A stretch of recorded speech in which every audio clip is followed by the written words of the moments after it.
Hey everyone, welcome back to the channel. And today we're examining one of the most significant aircraft developments of World War II, the Republic P-47 Thunderbolt, a fighter that fundamentally changed the air war over Europe through real combat performance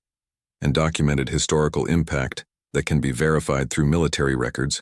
pilot accounts, and official statistics from the period. When the P-47 first arrived in the European theater in April 1943, with the 56th Fighter Group being among the first units equipped with this aircraft, German Luftwaffe pilots initially underestimated this massive fighter, referring to it dismissively as a flying milk bottle, or jug,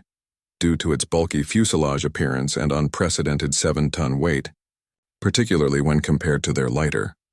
more maneuverable Messerschmitt Bf-109s that weighed roughly half as much, and Focke-Wulf FW-190s that appeared more compact. But this initial assessment, based purely on visual appearance, would prove to be a fatal miscalculation, according to combat records and post-war analysis by military historians. The P-47 Thunderbolt was designed by Republic Aviation around a specific combat philosophy that prioritized pilot survival and firepower over agility. Heavily armed with 8 Browning M250 caliber machine guns mounted in the wings, heavily armored with protective plating around the cockpit and vital systems, and capable of absorbing tremendous battle damage while delivering devastating firepower through its weapon system that carried a total ammunition capacity of 3,400 rounds, approximately 425 rounds per gun, a loadout that proved extraordinarily effective in actual combat situations, documented in hundreds of after-action reports filed by American pilots and squadrons. The aircraft's early combat debut in the spring of 1943 presented significant challenges, as American pilots were still developing tactical doctrine for effectively employing this heavy fighter against experienced Luftwaffe opponents who had been fighting since 1939 and understood aerial combat intimately. But as American pilots accumulated combat experience and commanders understood the P-47's true capabilities, rather than trying to fight it like a lightweight dogfighter, the aircraft's combat effectiveness increased dramatically, according to declassified 8th Air Force and 9th Air Force operational records.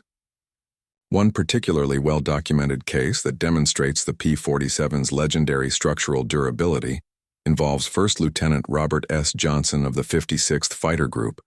who on June 26, 1943,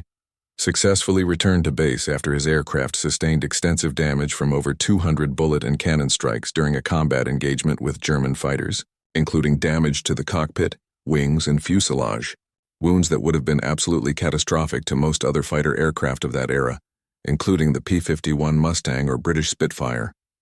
And this incident became one of many documented examples recorded in official reports of the Thunderbolt's exceptional structural integrity that saved pilot lives throughout the war.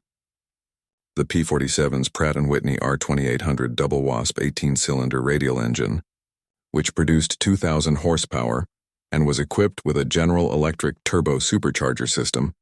gave it exceptional high-altitude performance capabilities that became crucial in the strategic bombing campaign, allowing it to operate effectively at 30,000 feet and above, where the turbo-supercharger could maintain engine power by compressing the thin air, while German fighters experienced significant performance degradation at these altitudes due to their different engine designs, giving American pilots a measurable and repeatable tactical advantage in high-altitude bomber escort missions, as recorded in detailed combat analysis reports from the period. In 1944, the introduction of Hamilton standard paddle blade propellers on the P-47 D-25 and later variants provided improved performance characteristics across the flight envelope, particularly in climb rate, acceleration, and low-altitude performance,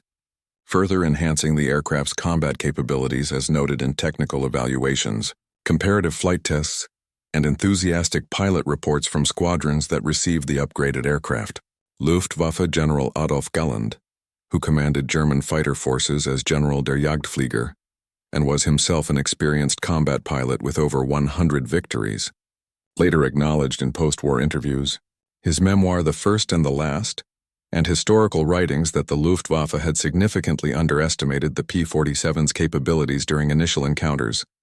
a miscalculation that had serious tactical and strategic consequences for German air operations over occupied Europe as American fighter strength grew throughout 1943 and 1944, German pilots did develop genuine concern and documented anxiety about P-47 ground attack missions, which they referred to as Jabo attacks using the German abbreviation for Jagdbomber or fighter bomber, because these operations proved devastatingly effective against ground targets including troop concentrations, supply columns, and transportation infrastructure, and were extremely difficult to counter effectively, according to German military records and soldier accounts from the period. The historical combat record compiled from official U.S. Army Air Forces statistics shows that P-47 Thunderbolts were credited with destroying 3,752 enemy aircraft in air-to-air combat throughout all theaters of operation, making it one of the top-scoring American fighter aircraft of the war. But perhaps more significantly from a strategic perspective, the aircraft proved highly effective in the ground attack role, particularly after D-Day in June 1944, with documented destruction of approximately 86,000 railway cars, 9,000 locomotives, and 68,000 trucks, systematically degrading German transportation infrastructure and military logistics throughout the European campaign, in what historians recognize as a crucial contribution to Allied victory. American industrial production delivered a total of 15,783 P-47 aircraft between 1942 and 1945 from Republic Aviation facilities, a production volume that reflected America's massive manufacturing capacity and industrial mobilization, ensuring that combat losses could be rapidly replaced while maintaining and expanding numerical superiority, a material factor that significantly impacted the air war's outcome, according to historical and statistical analysis by military researchers. The P-47's evolution from an underestimated newcomer in April 1943 to a dominant and respected fighter bomber by 1944-1945 represents a factual case study in how initial tactical assessments based on appearance can be completely overturned by actual combat performance, proper tactical employment that plays to an aircraft's strengths, pilot training and experience, and industrial production capacity all working together as an integrated system. So if you found this historical analysis valuable and informative, please like and subscribe for more fact-based examinations of World War II military history, and let me know in the comments what historical topics you'd like me to research next.